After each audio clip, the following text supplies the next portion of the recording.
नमस्कार विद्यार्थी मित्रांनो, all subject study triple 7 paper channel तुमच्या सर्वांचं स्वागत आहे. आज आपण तेनाली आणि डाकू हा किस्सा पाहणार आहोत. खूपच छान आहे हा किस्सा.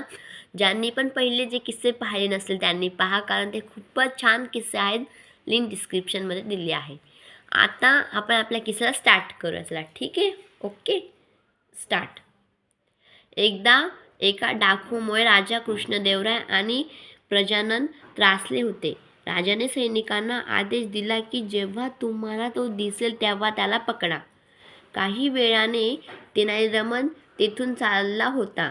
नव्या कोतवालाने तेनालीला डाकू समजून पकडले आणि गळ्यापर्यंत वाळून पुरले. कोतवाल आणि शिपाई निघून गेले. काही वेळाने तेनालीला खरा डाकू येताना दिसला. तेनालीने ओळखले होते की डाकू समजून त्यांना कोतवालाने पुरले होते.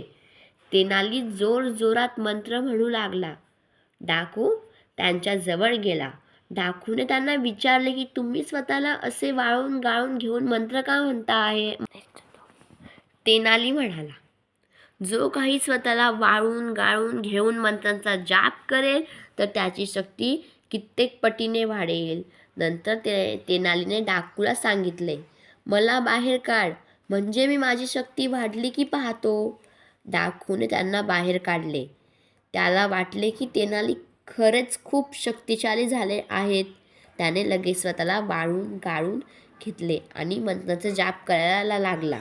लगेच तेनालीने त्याला कैद केले. राजाने तेनालीला बक्षीस मागण्यास सांगितले. तेव्हा तो म्हणाले की त्या नव्या कोतवालाच्या तोंडावर एक ठोसा मारा, ज्याने मला वाळून गाळून होते.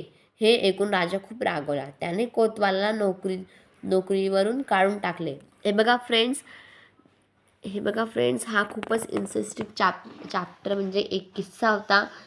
मी तुमच्यासाठी असे खूपच किस्से केले आहेत, पण तुम्ही लाईक नाही करत आहे. शेअर करा, लाईक करा, सबस्क्राईब करा, म्हणजे मी तुमच्यासाठी अजून खूप इंटरेस्टिंग चॅप्टर घेऊन येणार आहे.